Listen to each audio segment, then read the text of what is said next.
What's up, guys? Welcome back to Rad JBI. I am JB, and we are bringing the heat this summer with the cool custom builds. To the left of me, I have a 2025 Yamaha YZ450F custom spec suspension build that we did, and we're just about to be finishing up the forks. But for this video, I want to do a little bit different. I know we've done this in the past, but I wanted to show you the insides of the forks before we finish the assembly. And so in this video, we're going to break down what we did, why we did it, and most importantly, what this rider should expect when he gets back his JBI Spec custom build suspension. So let's begin with what we did to the forks. So to the left of me, we have what's considered the KYB, I like to call it Gen 2 SSS fork. What makes it the Generation 2 fork is one of the notable things that they did in 2018, first on the YZ450F, and followed suit by the 250F in 2019, was they increased the diameter of the mid piston on these. Beyond that, these forks have relatively been the same since 2006, disregarding the different settings that I've put inside there. But overall hardware and how the fork performs is relatively similar since 2006. Now this is a good thing because KYB did a really good job with the initial design of their twin chamber fork, and also it's given tuners like myself a good 20 years to really fine tune and hone in on our settings on these KYB forks. So of course, on the inside of this cartridge, it features what we call our JBI Spec valving. This is a valve for motocross riding.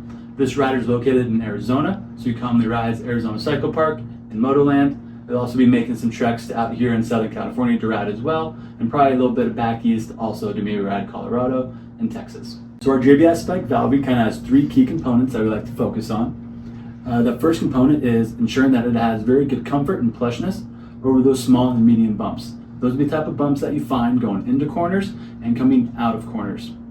Then the next area we focus on is ensuring that the bike maintains good hold up. By hold up, I mean how tall the bike sits as you ride it.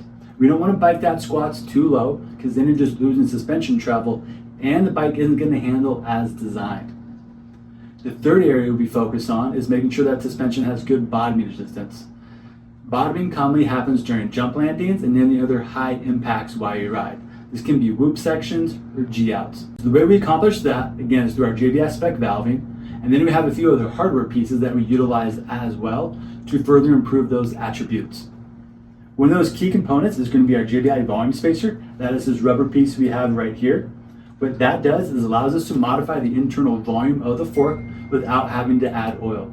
We got a really cool video breaking down why we use the volume spacer, why we use our Pro Perch with a clear fork tube, showing what happens when you add oil to the fork. So check that out if you want to get some really good details on that.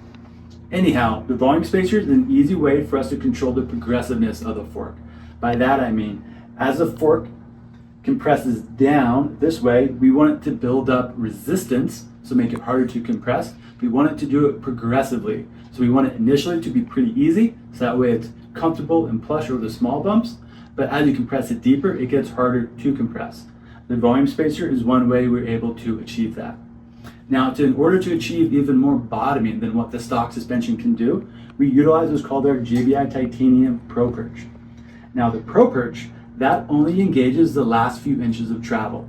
We'll see that we have a travel indicator O-ring on this fork right here. I'm going to move it up to where about the oil resides inside of the fork after we complete it. So that means when the fork compresses all the way down and reaches about this point in its travel, that's when the JBI Pro Perch is going to engage the oil in the outer chamber of the fork. So that's going to help slow the fork down. What is unique and only the JBI Pro Perch possesses is the ability to flex open under pressure. So we have, and you can visually see this, the most restrictive spring perch on the market. It's even more restrictive than like a Supercross spring perch, but the key attribute it has that no other spring perch has is the ability to flex open under pressure. So that way we can get the most bottoming resistance as possible without it being harsh to the rider. Because if you've ever tried Supercross style spring perches before, you'll know that when those hit and engage the oil, it almost feels like you did bottom out because of how harsh it is. That is the key attribute of our Pro Perch and why it is so highly sought after, not only for motocross riding, but also for off-road riders and arena cross and supercross as well. So now we've broken down what we've done to the modifications of this fork, let's check out some of the aesthetics that we did to it as well. One of the cool aesthetics I like, and which has a functionality, is that we had our springs polished. They feature the REM super finish process. This is similar to what they do for transmissions. Our friends at Twisted Development is right across the parking lot from us, and they're nice enough to throw these springs in with their transmission gears when they polish it. Now it makes these springs have a beautiful shiny finish. The stock KYB springs tend to be a little bit rough on the wire. Now if you don't polish these, when you ride, the spring's gonna rub, I'm just quit doing that. The spring's gonna rub against the inside of the fork tube anyways, and you're gonna see this fine line on the spring where it kind of did get polished.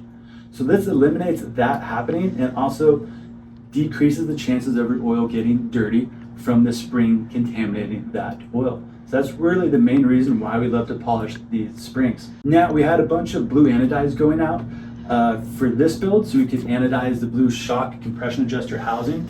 But we also did another build recently where we did the upper tubes in blue.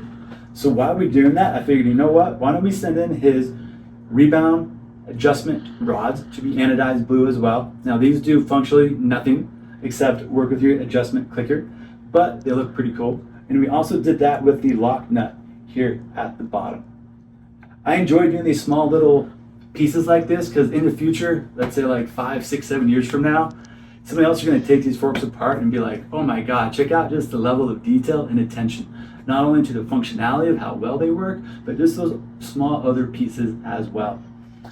So now let's break down the outer fork tube that we have. The upper fork tube is our JBI faux Shima coat. So that is a brown anodize that we offer. It is cheaper than faux Shima, and it features many of the same similarities because Shima coat is a special type of anodize, and this is anodize. The main difference is this anodize does not contain the element molybdenum, and I probably said that wrong. That's the key additive that they have in anodize that they call Shima coat, and they say it makes it much more slicker.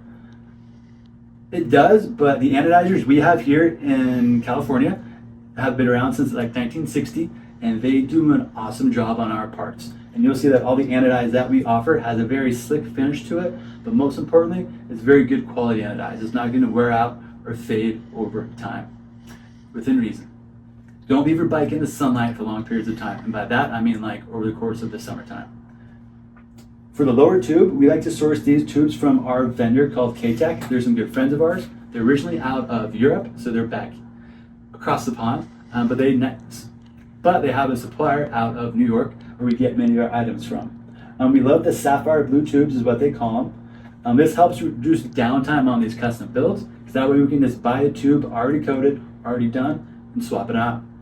And then for the lower lugs, we did our JBI Cerakote in the Kashima brown color. And this is going to tie in really well with the Cerakote we did on the top compression clicker cap as well. And then of course, for the axle pinch bolts, we did our JBI titanium blue pinch bolts. So I've said this before in videos, as cool as this suspension works, I promise you the amount of effort we put in on the inside and the settings that we've developed over 20 years surpasses how cool it looks.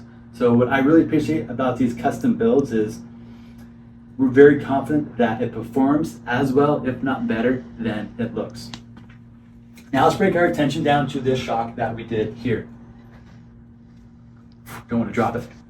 All right, so for the shock, first thing that stands out is the shock body. That is a similar Cerakote Kashima brown color as we did on the fork cap and on the fork lugs.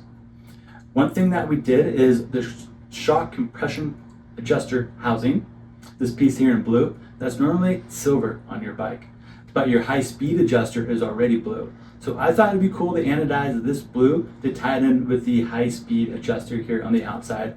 Gives it a very uniform one-piece look.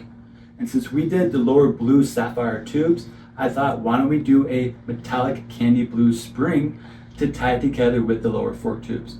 Common question I get is, can I do the shock shaft in a blue or other color beyond black?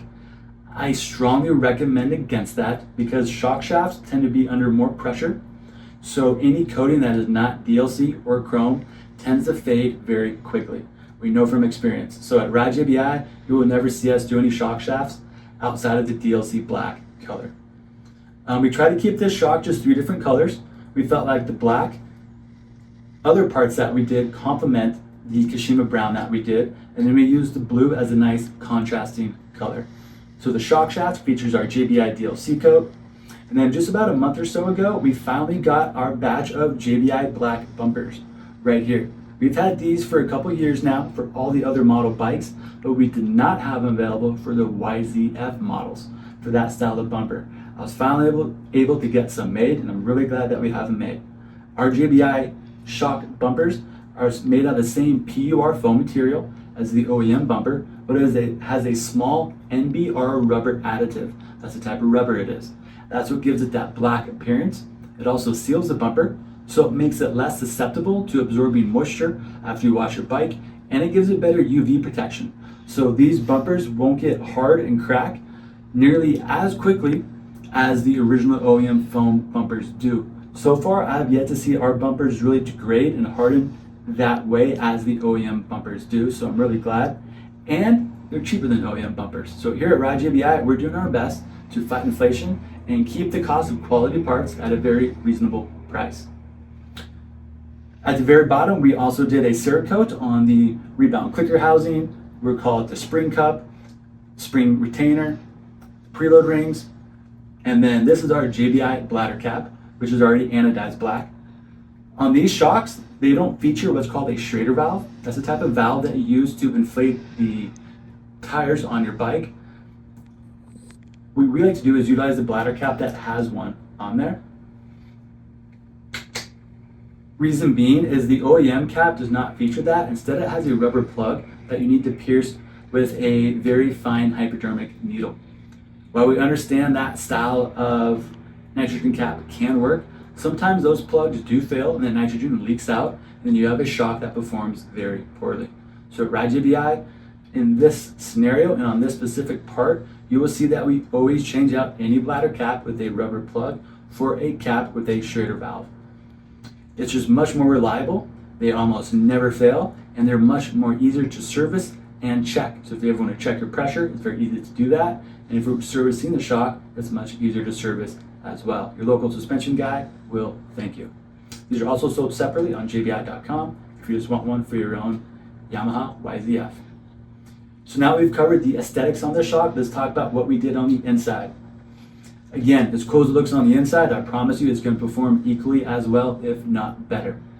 Over the 20 years of working on these YZF models, I've learned a lot. I myself have had many YZF450s. I think I had the 06, 07, and 09, and no new ones after that. Instead, I had many friends with the newer models, so I rode their bikes. Anyhow, what we did is our JBI Spec valving, and again, that focuses on 3 key areas of improvement over stock. This shock is going to be smoother over the small and medium bumps. Again, the bumps you commonly find going in and out of corners. You're going to have that better hold up during fast and aggressive riding, and it's going to have better bottoming resistance as well. Now, the way we achieve that is by modifying the valving stack that is on your main piston. That is the piston that mounts to your shock shaft right here.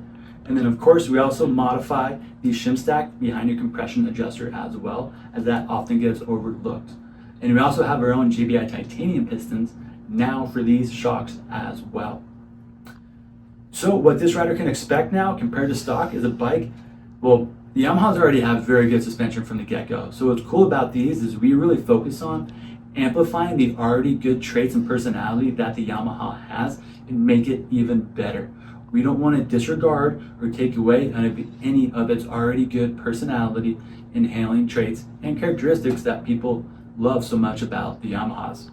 So by no means is it not a bad bike, but at Ride JBI we've learned we can always make stuff better. And what's cool is when we're provided such a good platform from the get-go like the Yamaha, it makes our job even that much more fun to see how far can we take it. So I think Lorenzo, our friend, is going to be very pleased with what we did for him. He was also a long-time test rider for us for many of our Yamaha settings. So if you are happy with your own Yamaha stuff that you've tried from us before, Lorenzo would be the guy to thank. He's been a big test rider for us for a long time, and his feedback has been very helpful, well articulated, and accurate, and it definitely helped develop the settings that we utilize today. So Lorenzo, thank you again for letting us do another custom JBI spec build for you. And for any of you guys out there that just want some JBI suspension, please give me a call, send me an email, We'll discuss the year, make, model bike that you have, what suspension options are available, and then based on that info, we'll decide what is most advantageous for